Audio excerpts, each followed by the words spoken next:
Os invito a que abráis vuestras Biblias en el capítulo 11 del Evangelio de Lucas. Para los que nos visitáis, llevamos varias semanas viendo la oración modelo que el Señor enseña allí a sus discípulos, y la hemos partido en varias partes de oración, y en el día de hoy vamos a ver dentro de esa oración la provisión de Dios.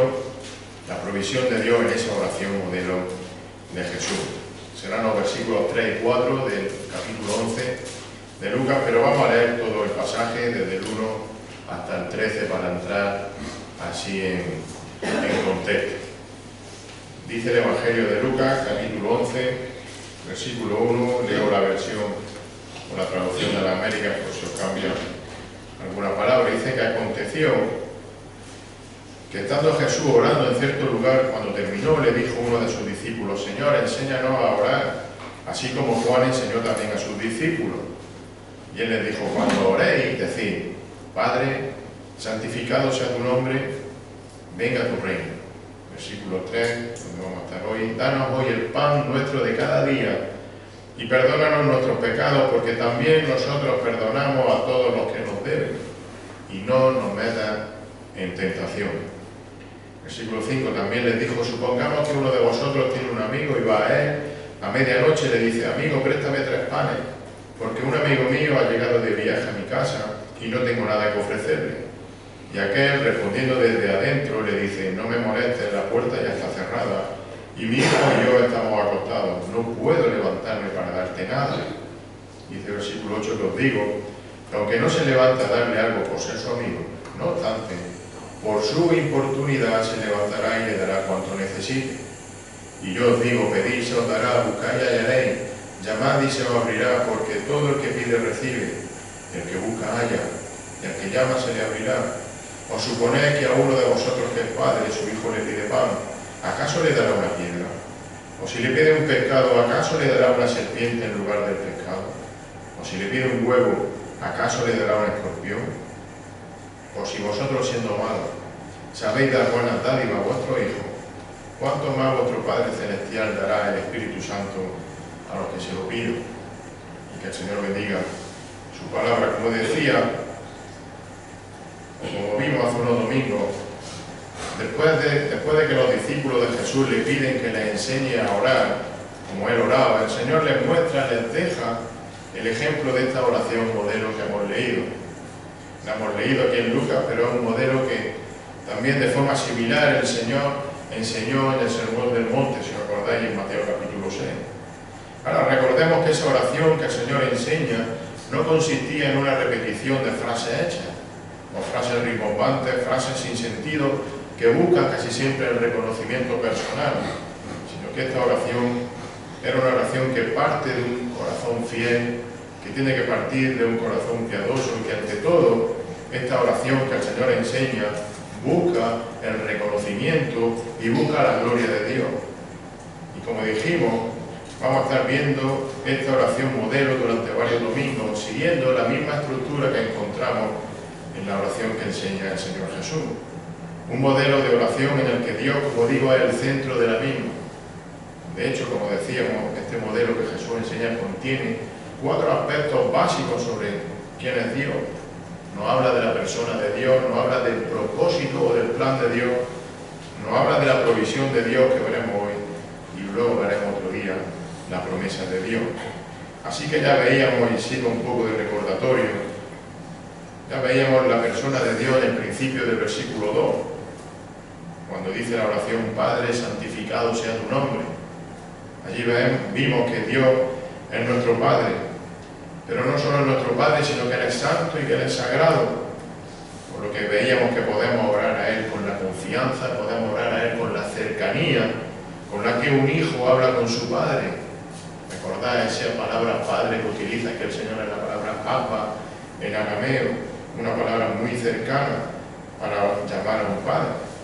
Pero a la vez, recordad, debemos orar a ese Padre con la reverencia de saber que Él es un Dios santo y que Él es un Dios sagrado.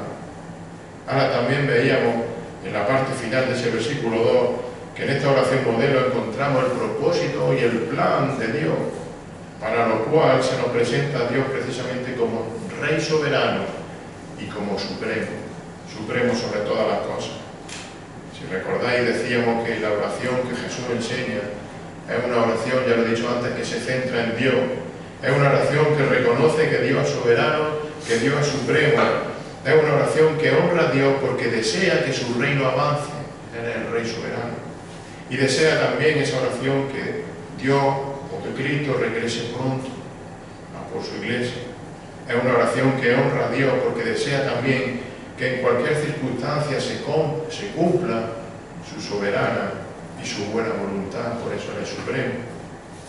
Y hoy, como decía, los versículos 3 y 4, vamos a ver la provisión de Dios en esta oración modelo.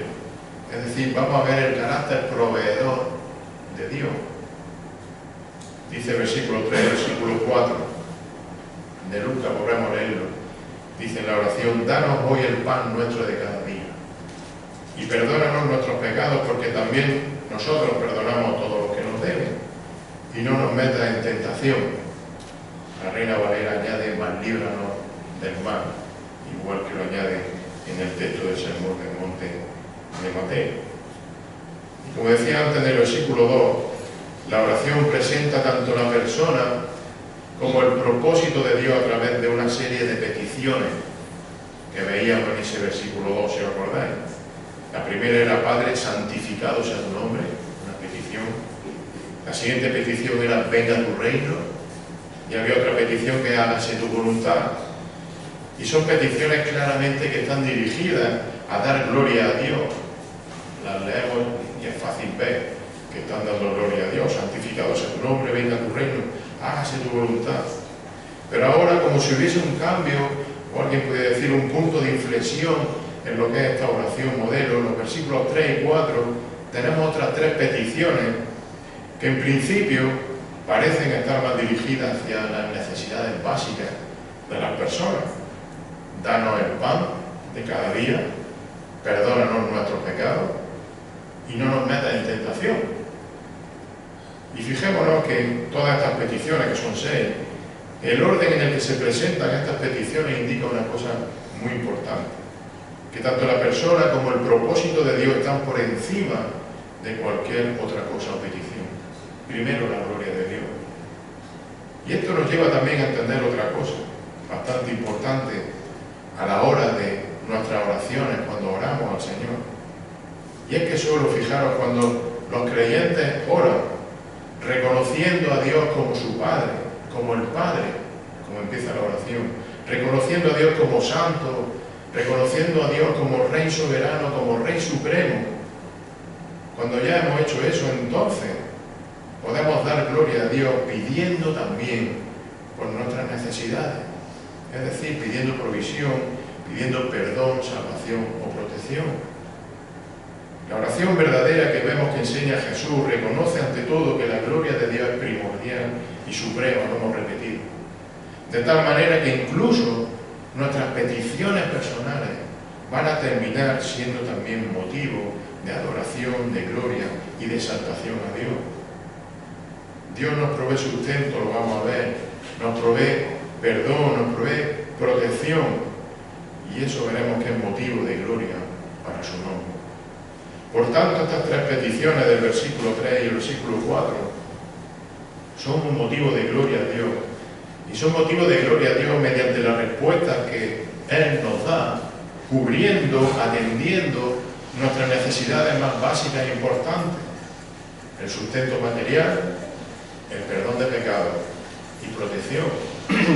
Así que, aunque a primera vista parece que el enfoque de la oración cambia hacia nuestras necesidades, como he dicho antes, en realidad, queridos hermanos, orar por nuestras necesidades es también una forma de dar gloria a Dios. Porque cuando Dios cubre nuestra necesidad de sustento, de perdón y salvación y de protección, en realidad, fijaros, Dios está mostrando ¿qué? Está mostrando su compasión, está mostrando su gracia y está mostrando su amor. Y eso es de gloria para Dios. Pero es que igualmente, al pedirle al Dios que es santo, al Dios que es Rey supremo, al pedirle que nos provea sustento, que nos provea ese perdón y esa protección, estamos también mostrando nuestra total dependencia, nuestra dependencia de su compasión, nuestra dependencia de su gracia y nuestra dependencia de su amor. No son simples peticiones, hermanos, las que vemos en esta oración. Así que esas peticiones del versículo 3 y el 4 nos muestran la provisión de Dios, una provisión que da gloria a Dios. Y ya lo hemos dicho de tres maneras, lo hemos repetido ya varias veces.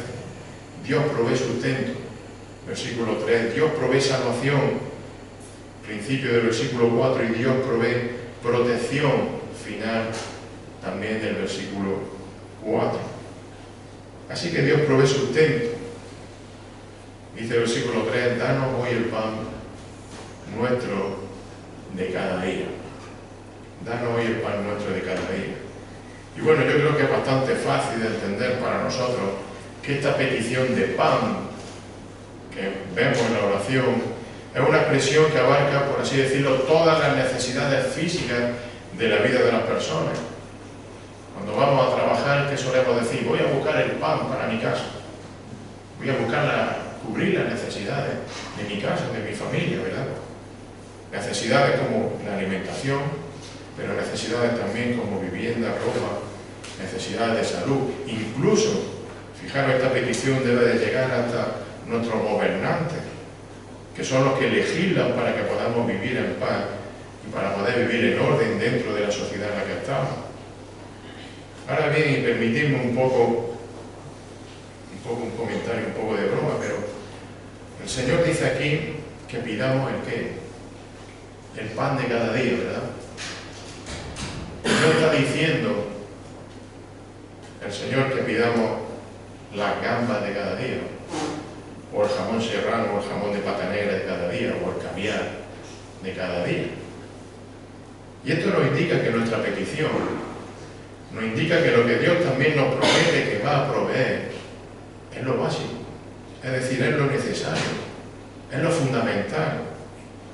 Por tanto, nuestra petición no debe ser una petición caprichosa, sino nuestra petición tiene que ser del sustento necesario para que como creyentes y como hijos de Dios que somos, fijaros, podamos vivir y sobre todo podamos realizar lo que el Señor nos pide y para lo que nos tiene aquí. Y eso no es otra cosa que servirle haciendo avanzar su reino. No es otra cosa que cumplir su voluntad. No es otra cosa que honrarle y glorificar su nombre. Señor, danos el pan para que podamos hacer esto. No necesitamos más. Y veamos un ejemplo precioso. Yo no lo conocía y estudiando este pasaje lo encontramos. El ejemplo de un hombre que se llamaba Agur. Se encuentra en el capítulo 30 de Proverbios. Y este hombre era sabio, igual que Salomón, por eso su historia estaba puesta en el libro de Proverbios. Fijaros lo que él le pidió al Señor. Proverbios capítulo 30, versículos 7 y 9. Un hombre sabio como este Agur. Dice el versículo 7 de Proverbios 30, dice allí Agur, dos cosas te he pedido, le dice al Señor. No me las niegues antes que muera. Versículo 8. Aleja de mí la mentira y las palabras engañosas. Yo creo que eso también deberíamos de pedirlo todos. Pero sigue diciendo el versículo 8. No me des pobreza ni riqueza. Dame a comer mi porción de pan. Y fijaros, lo explica en el versículo 9. No sea que me sacie y te niegue. No sea que me des más de lo que necesite, me sacie y entonces te niegue y entienda que no te necesite. Dice él, y que diga quién es el Señor. Si me das más de lo que necesito, me voy a acordar de que dependo de ti, me voy a olvidar de que dependo de ti. Pero sigue diciendo Agur, porque sea menesteroso y robe, y menesteroso es pobre. No me des demasiado poco y tengas que robar, está diciendo. Y entonces profane el nombre de mi Dios. Agur, este hombre Agur en su sabiduría, ora al Señor pidiéndolo que lo librara de los dos extremos, por así decirlo. Por un lado de la pobreza, porque eso le podía llevar a ser tentado a robar, lógicamente. Ahora, por otro lado, también pide que no le provea en exceso, fijaros. Porque esto le podía llevar a la arrogancia de creerse que no necesitaba la dependencia de su Dios. Así que aún le pide a Dios que le dé lo necesario y lo apropiado, ni más ni menos. Es como cuando decimos: Señor, ayúdame a contentarme, a saber contentarme con lo que me da. Ahora, fijaros lo sorprendente de esta petición sencilla de sustento a Dios, es que el Dios creador, el Dios que es santo, el Dios que es Rey soberano y supremo del universo, no solo está detrás de los, digamos, grandes acontecimientos de este mundo y de la historia, sino que ese Dios se preocupa y se encarga del sustento de su sencillo Hijo, de gente sencilla como nosotros, porque Dios sabemos que creó el cielo y creó la tierra. Él es poderoso para crear a todo ser viviente. Él gobierna los mares, Él gobierna los vientos. Él hace salir el sol y la luna cada día. Partió el mar en dos para que cruzase Israel. Destruyó la tierra con el diluvio. Él es Dios todopoderoso, que está gobernando sobre todo lo tremendo y lo grande de este mundo. Y como digo, lo maravilloso para nosotros es que ese mismo Dios, y con ese mismo poder, se preocupa de las necesidades básicas y diarias de su pueblo y de cada uno de sus hijos. Como dijo el Señor Jesús en el Sermón del Monte, ¿os acordáis? No vamos a leer todo ese pasaje, porque es largo, en Mateo 6, 19 al 33. Igual que Él cuida de las aves, igual que Él cuida, viste las flores del campo, como dice en el pasaje, Él va a cuidar y va a proveer para su Hijo. Mateo 6, si lo leo, 31 al 33, dice allá el Señor: por tanto, no os preocupéis diciendo qué comeremos, o qué beberemos, o con qué nos vestiremos, porque los gentiles, la gente normal, buscan ansiosamente todas estas cosas, y sabéis que hasta enferman por esas cosas. Dice que vuestro Padre Celestial sabe que necesitáis de todas estas cosas, pero buscad primero su reino y su justicia, y entonces todas estas cosas os serán añadidas.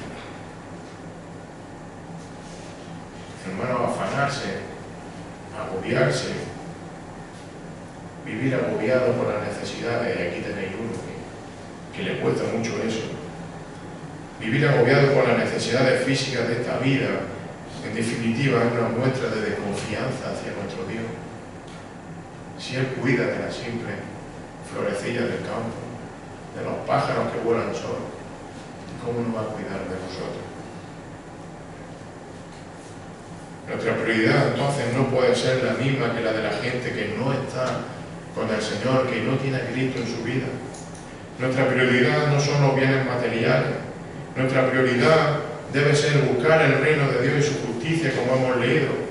Por tanto, nuestra petición es simplemente tener lo necesario para servir a Cristo, para atender esa prioridad.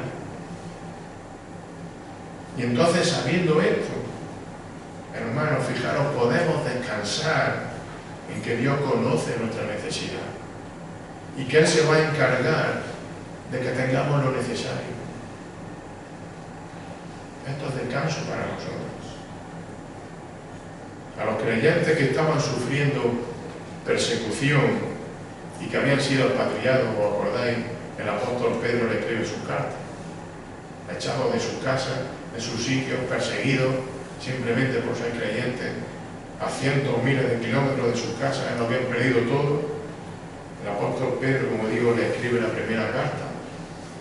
Y en esa primera carta de Pedro, en el capítulo 5, les dice, versículos 6 y 7, humillaos pues, bajo la poderosa mano de Dios, a aquellos que estaban perseguidos y que le habían quitado todo. Humillaos pues bajo la poderosa mano de Dios, para que Él os exalte a su debido tiempo, cuando Él quiera, no cuando tú quieras. Y les dice en el versículo 7, dice, porque tú te puedes preguntar, y bueno, ¿cómo hago yo esto, Pedro, que me estás pidiendo? Señor, ¿cómo puedo seguir humillándome más si ya me lo han quitado todo? Pues dice en el versículo 7, Pedro, echando toda vuestra ansiedad sobre Él, porque Él tiene cuidado de vosotros. No confiéis en cualquier otra cosa, sino confiad solamente en el Dios que os da el sustento cada día. Por tanto, hermanos, orar por el pan de cada día es reconocer con gratitud a Dios como nuestro proveedor, como nuestro sustentador. Y como decía antes, lo contrario a esto es falta de confianza e ingratitud a Dios. Ahora bien, también tenemos que entender, porque tampoco podemos espiritualizar las cosas demás, que orar por el pan de cada día no es como un cheque regalo de esos que nos dan, como que Dios nos da un cheque regalo que Él nos va a dar siempre todo lo que queramos o todo lo que pensemos. No es un cheque regalo. Esto es un principio general, como se dice. Dios cuida de su Hijo. Dios es nuestro sustentador. Él provee para las necesidades físicas de los suyos. Pero eso no quiere decir que en momentos puntuales y según su voluntad habrá excepciones. Y en la Biblia encontramos verdaderos hombres de Dios que a pesar de su fe, a pesar de su fidelidad, pasaron necesidades como parte de sus pruebas. Abraham, Moisés, todos acordáis de Job, ¿a que sí? El mismo Pablo, el mismo Señor Jesús. Ahora también es necesario hacer otra puntualización importante, y es que orar por las necesidades materiales y saber que Dios provee y saber que Dios nos cuida no nos quita la responsabilidad a los creyentes de trabajar y de ganarse la vida con esfuerzo y con diligencia y con honestidad también, claro. De la misma manera que, por ejemplo, orar por la salvación de las personas, eso no nos exime del mandato y de la responsabilidad que tenemos todos los creyentes de evangelizar y de predicar el Evangelio.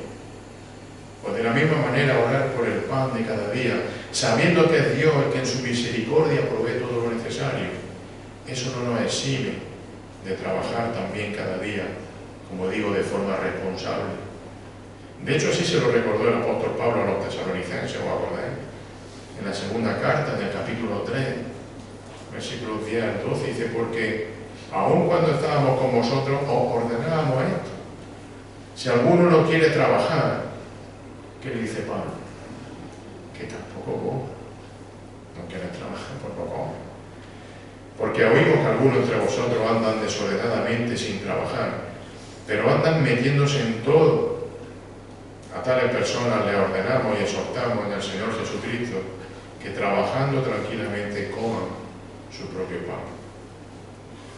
Nuestro Dios provee sustento para su Hijo. Ahora también oramos, como vemos en la oración modelo, oramos para que el Señor provea salvación, perdón que trae salvación. Dice el principio del versículo 4: y perdónenos nuestros pecados, porque también nosotros perdonamos a todos los que nos deben. Y es evidente que el hombre necesita sustento físico, como hemos dicho, pero la mayor necesidad que en realidad tiene toda persona es el perdón. El perdón de sus pecados. ¿Por qué? Muy sencillo, la paga del pecado, ¿qué es? La muerte. Pero no solo la muerte física en esta tierra, cuando llegue nuestro momento, como se dice, sino que la verdadera muerte es una muerte espiritual. Es un castigo eterno en el infierno. Y ese es el gran problema y esa es la gran necesidad de las personas. Por tanto, la necesidad imperiosa que tiene el ser humano es la de ser perdonado de su pecado. Un pecado que le aleja de Dios.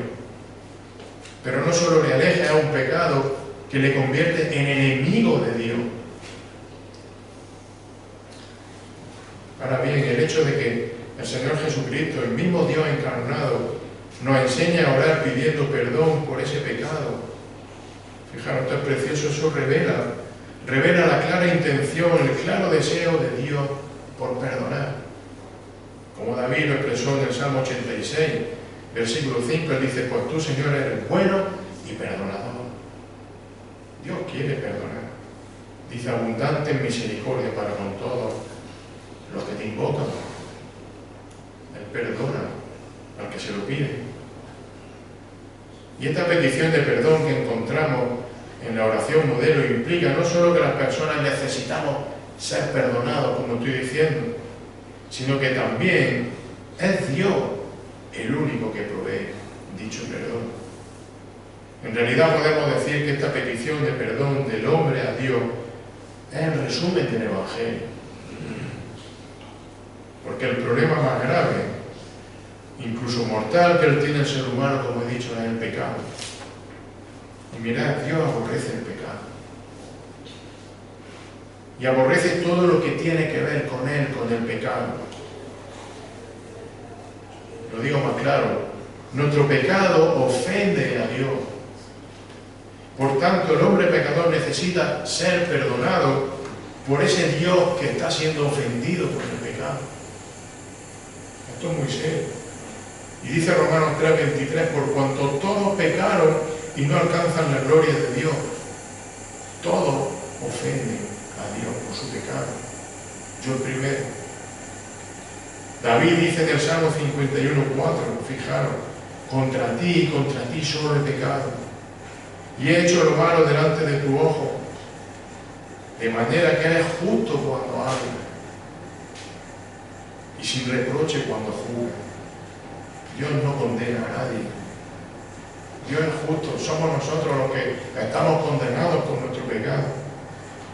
Y es un pecado que es contra Dios, como he dicho, y que por tanto solo Dios puede perdonar, porque el ofendido es Él.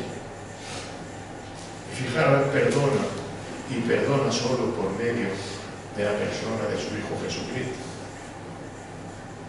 Hasta los fariseos sabían que solo Dios es el que perdona.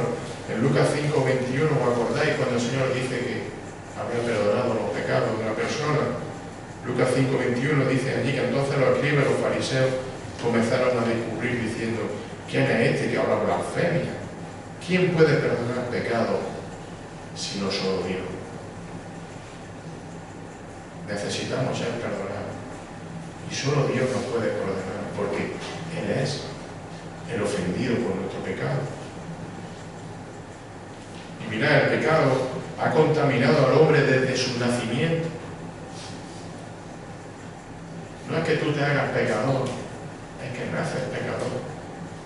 Y por tanto el pecado gobierna el corazón de cada hombre, gobierna todos los aspectos de la vida, gobierna la mente, la voluntad, el afecto, las emociones, y por tanto termina gobernando la conducta de las personas. Dice el Salmo 51, versículo 5, he aquí, dice el salmista, yo nací en iniquidad y en pecado me concibió mi madre. Esto no me lo he inventado yo, ni lo he leído en un libro, lo estoy leyendo en el Salmo 51. Y Dios es santo. Lo decíamos al principio de la oración, lo sabemos, Dios es santo. Y por tanto, fijaros, Dios, y perdonadme la expresión, Dios no puede hacer la vista gorda ante el pecado. Él no puede mirar hacia otro lado y no puede ser engañado. No puede esconder tu pecado debajo de la alfombra, como yo he intentado tantas veces hacer. No. Pero es más, no solo que Él no haga o no pueda hacer la vista gorda, es que Dios aborrece, como he dicho, el pecado. Y tiene como enemigo a los que practican el pecado. David lo escribe muy claro en el Salmo 5, versículos 5 y 6. Dice allí David que los que se ensalzan no estarán delante de tu ojo. Y dice, aborrece a todos los que hacen iniquidad. Aborrece a todos los que cometen pecado.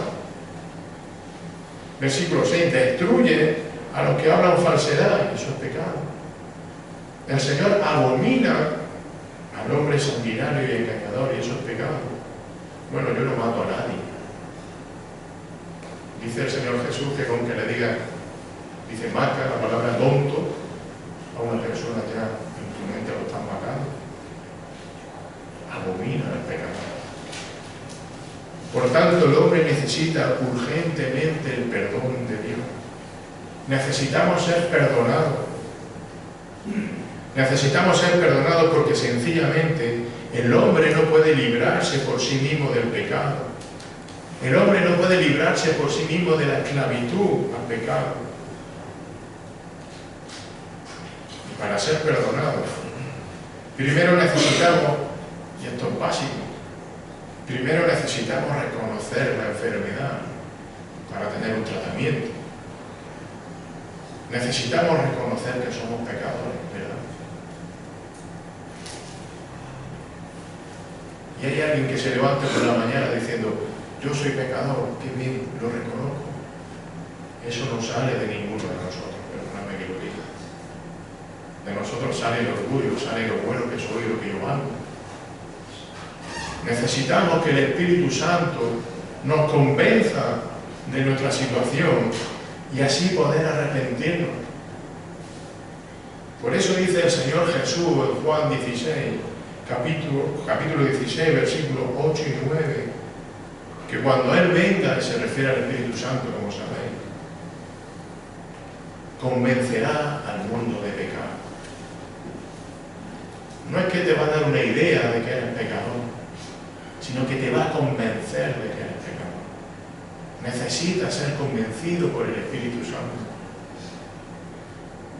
Te convencerá de pecado, de justicia y de juicio, dice el Señor. De pecado, versículo 9, porque no creen en mí. Y si no eres convencido por el Espíritu Santo, como dice aquí, no puedes creer.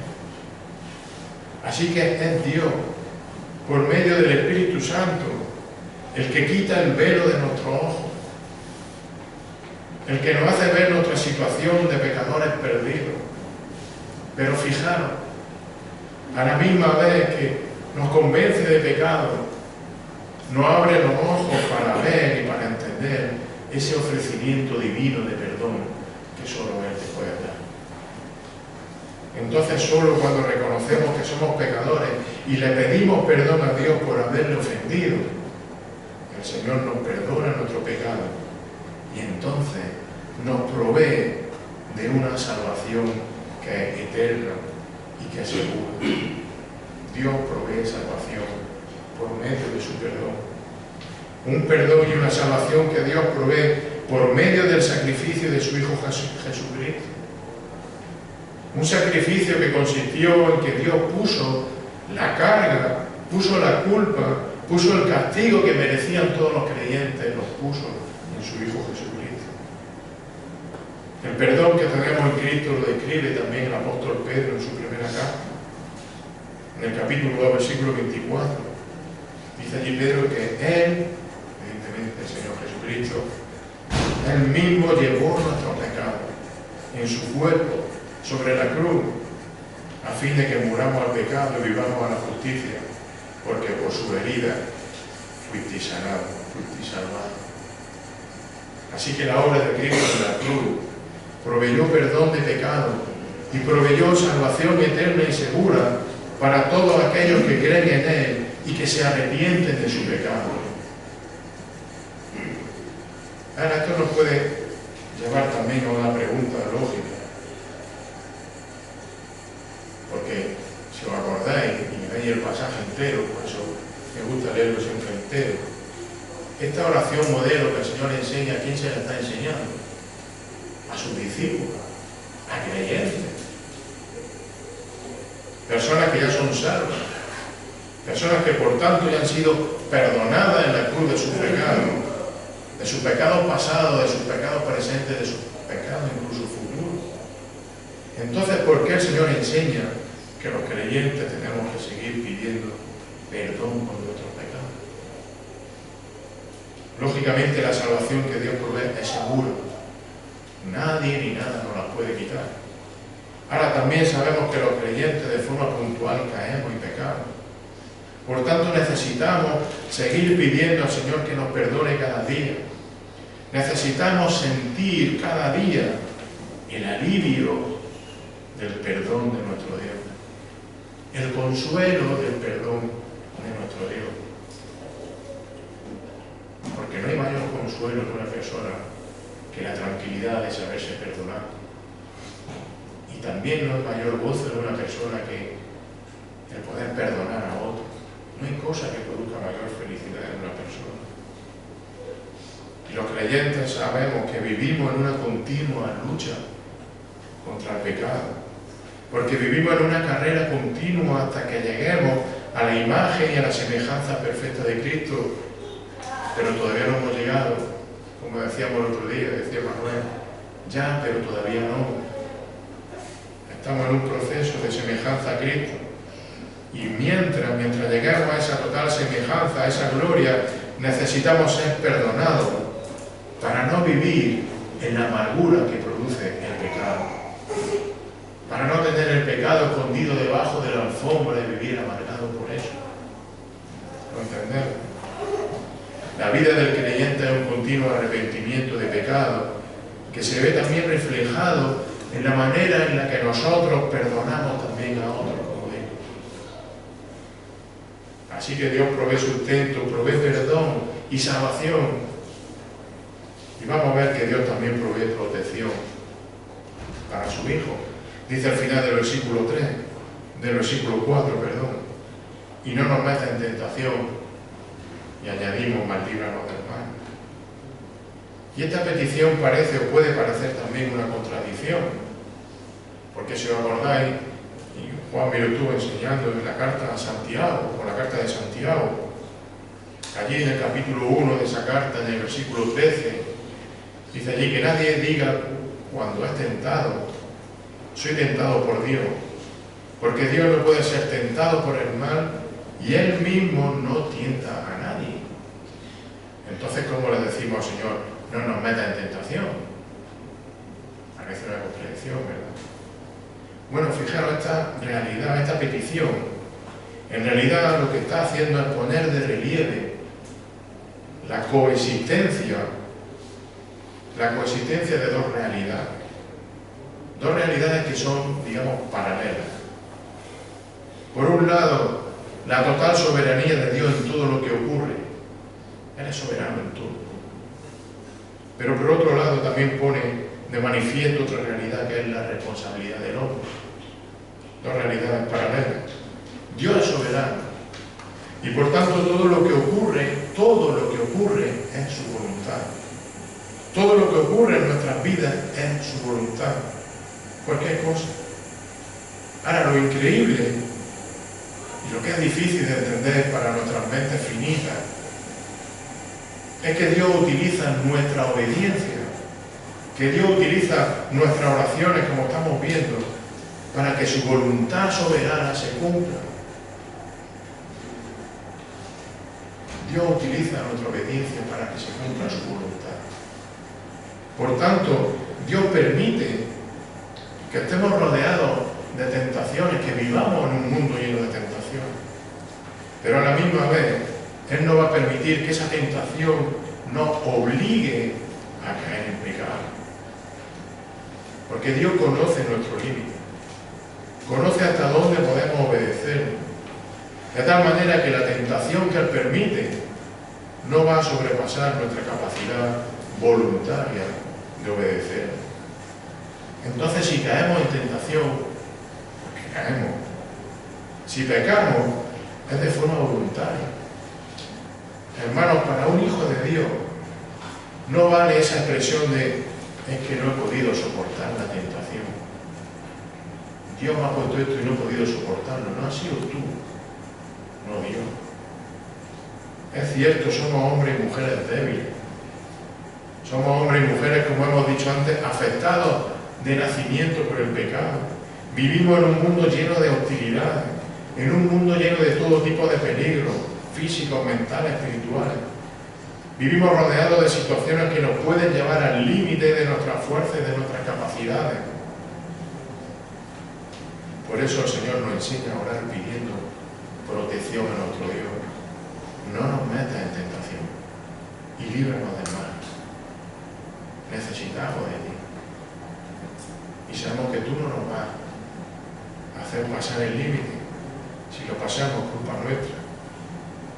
Con esta petición el creyente está rogando a Dios que no permita que los sufrimientos y que las pruebas que inevitablemente van a venir se conviertan en tentaciones que no seamos capaces de resistir. Como ya hemos dicho, Dios no tienta a nadie a hacer el mal o a pecar.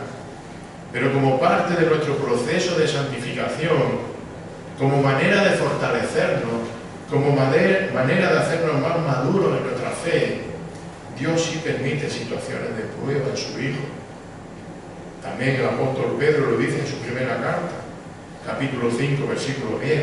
Después de que hayáis sufrido un poco de tiempo, el Dios de toda gracia que os llamó a su gloria eterna en Cristo, Él mismo perfeccionará, firmará, fortalecerá y establecerá.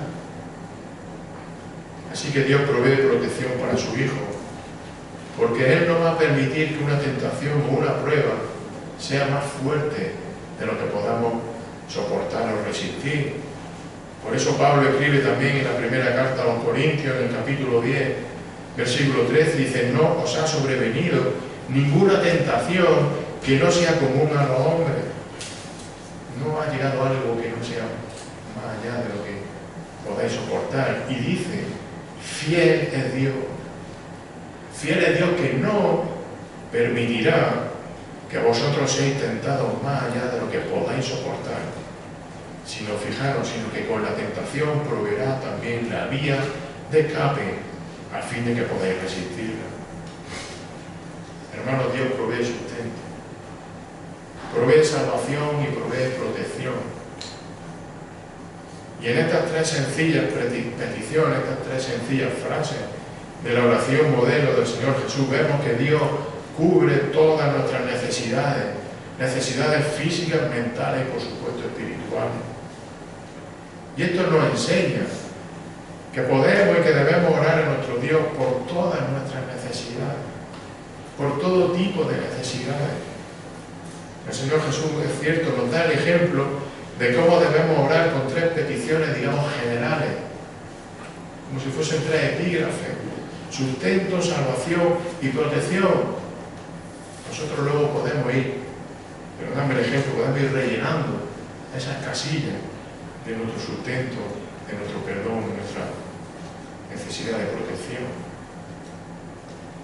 Así que nosotros podemos y debemos orar a nuestro Dios pidiéndole por esas necesidades y hacerlo con detalle, sabiendo y con la confianza de que aquel que nos escucha como un Padre que es santo, que es el Rey soberano, que Él es supremo sobre todas las cosas, Él conoce también nuestras necesidades.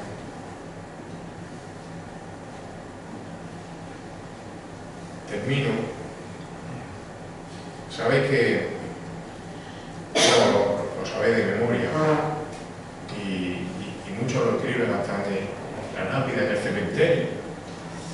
El apóstol Pedro le dijo al Señor Jesús, le dijo: ¿a quién iremos? ¿No? ¿Os acordáis? Juan 6:68. ¿A quién iremos? Y Pedro le contesta aquello de: tú tienes palabra de vida eterna. ¿A quién iremos? Dice Pedro: tú tienes palabra de vida eterna. Nosotros podemos preguntarnos y podemos decir, y esto no está en la Biblia, esto me lo he inventado yo, así que no lo toméis como dogma, pero nosotros podemos preguntarnos y podemos decir: ¿a quién oramos? ¿A quién oramos? Mirad, oramos y podemos orar al Dios Santo que es nuestro Padre, al Dios Santo que nos da el pan de cada día, que nos cuida, que nos protege cada día y que sobre todo ha perdonado nuestro pecado para darnos salvación. ¿A quién oramos? ¿Y qué oramos? Al Dios que entregó a su Hijo en la cruz de Calvario para perdonar nuestro pecado. Y eso lo vamos a celebrar en esta mañana. Que el Señor bendiga su palabra. Señor, en este día, de nuevo venimos a ti, Señor, con corazones sencillos y humildes. Y como hemos leído en tu palabra, Señor, queremos pedirte que tú nos sigas dando lo necesario cada día en nuestra vida. Lo necesario para vivir como hijos tuyos. Lo necesario para, Señor, hacer avanzar tu reino de forma sencilla y humilde, bajo tu guía y tu dirección, Señor. Por eso confiamos en que tú nos das lo necesario y le damos las gracias por ello. Gracias porque tú nos proteges. Y a pesar de las situaciones y las dificultades que hay en nuestra vida, tú estás pendiente de nosotros, igual que estás pendiente del mar, siempre pájaro del campo, flor del campo, Señor. Señor, no nos hagas caer en la tentación, cuídanos de ella. Y sobre todo, Señor, perdónanos nuestros pecados cada día, sabiendo que podemos gozarnos de una salvación segura que tú nos has regalado en la cruz del Calvario. Sabiendo que has sido tú el que has perdonado nuestro pecado cuando no lo merecíamos. Y con esa seguridad te pedimos que nos sigas perdonando cada día. Señor, sigue trayendo tu salvación en este lugar, en esta ciudad, a nuestra familia, a nuestros amigos y a nuestros conocidos, y también por todo el mundo, Señor. Que tu nombre sea ensalzado. En el nombre de Jesús. Amén.